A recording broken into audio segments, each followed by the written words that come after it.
السلام علیکم dear students, I am Mazhar Iqbal, lecturer history, government Islamia college Chiniot.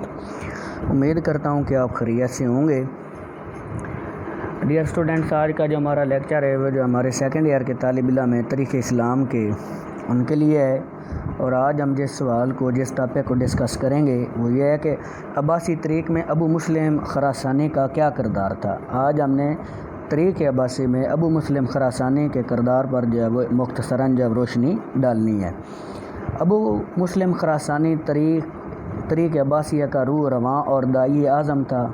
اگر ابو مسلم جیسا باصلاحیت سرگرم نوجوان طریق میں شامل نہ ہوتا تو طریق اتنی جلدی کامیابی سے ہمکنار نہ ہوتی۔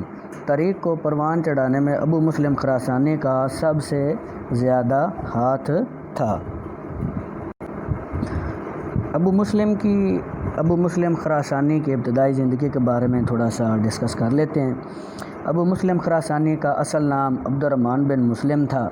اس کی ابتدائی زندگی کے تفصیلی حالات تو نہیں بتائے جا سکتے۔ تاریخی روایات سے اتنا معلوم ہوتا ہے کہ وہ ایک پارسی نژاد نو مسلم تھا جو اصفہان میں پیدا ہوا۔ عباسی دائی عیسیٰ بن موسیٰ سراج نے اس کی پرورش کی۔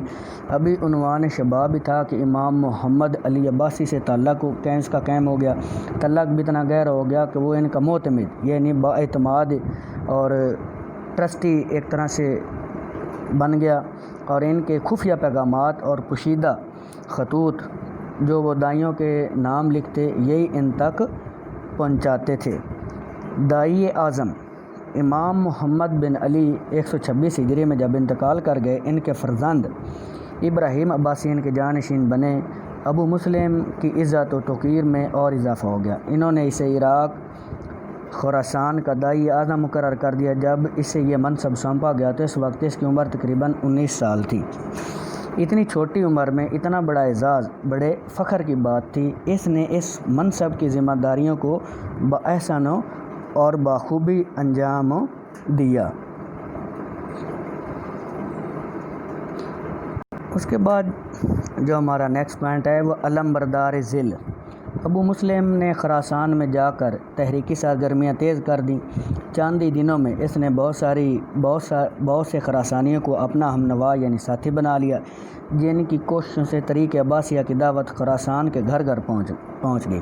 بہت سے شدائی بن گئے جن کی ابو مسلم نے فوری طور پر فوجی تربیت شروع کر دی۔ اب وہ اس قابل ہو گئے کہ امویوں کے خلاف اعلانیہ علم بغاوت بلند کر سکے۔ چنانچہ 25 رمضان المبارک 129 ہجری کی رات کو عباسی شدائیوں نے پرگنہ خاقان کے گاؤں سفید بخت میں عباسیوں کا سیاہ جھنڈا ذل بلند کر دیا اور ابو مسلم خراسانی کی قیادت میں کھل کر امویوں کے سامنے آ گئے۔ امیر اہل بیت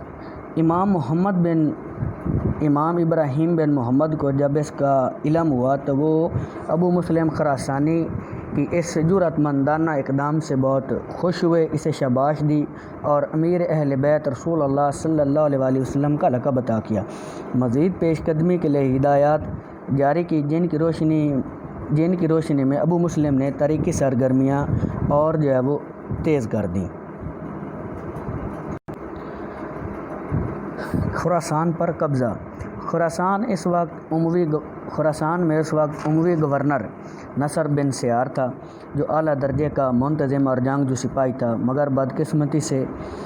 مگر بدقسمتی وہ ان دنوں قبائلی تعصب کا شکار ہو گیا۔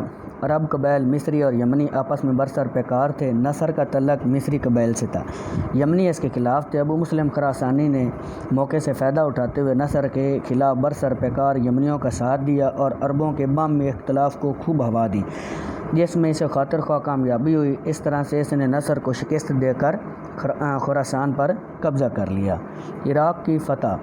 خراسان پر قبضہ کرنے کے بعد ابو مسلم نے فوراً اپنے ایک دست راست کاتبہ کو فوج دے کر عراق کی طرف بھیجا، جس نے جاتے عراق کے اموی حاکم ابن حبیرہ کو شکست دی اور پورے عراق پر قبضہ کر لیا۔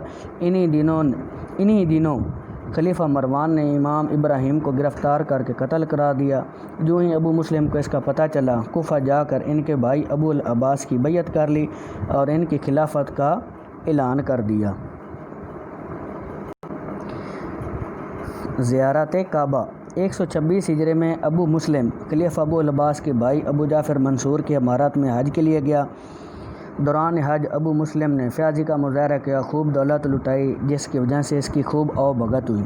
منصور کی باوجود امیر حج اور ولی سلطنت ہونے کی اتنی عزت نہ ہوئی جتنی کہ ابو مسلم کی ہوئی۔ منصور دیکھ کر جلتا رہا۔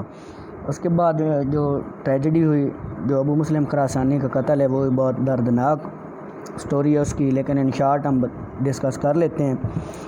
اسی سال ابو العباس کی اچانک موت واقع ہوگی۔ اس کی جگہ منصور خلیفہ بنا۔ اس نے خلیفہ بنتے ہی پہلا یہی کام کیا کہ ابو مسلم کو ٹھکانے لگا دیا، اسے اپنے پاس بلایا، باتیں کرتا رہا، پھر تالی بجا دی۔ پلک چھپنے کی دیر تھی کہ اس کا ابو مسلم خراسانی کا سار جو ہے وہ قلم کر دیا گیا، اور یوں ایک جو ایباسائڈز کی جو سلطنت کو سٹرونگ کرنے والا تھا، اس کے بانیوں میں سے وہ جو ایک سرگرم رکن تھا، اس کو جو ہے وہ موت کی نیند جو ہے وہ ایک طرح سے ابدی نیند جو ہے وہ سلا دیا گیا۔ تو ڈیئر اسٹوڈنٹس، آج کا جو ہمارا یہ ٹاپک تھا یہیں پر ختم ہوا۔ اس کے بارے میں اگر کوئی سوال ہے یا کوئی آپ کی اوپینین ہے تو وہ ضرور شیئر کریں۔ آپ کا کوئی سوال ہو، آپ کوئی کمنٹس کرنا چاہتے ہوں یا آپ کی کوئی اپنی رائے ہو تو اسے ضرور آگاہ کریں، اور ضرور جو ہے وہ کویسچن ریز کریں۔ بہت شکریہ۔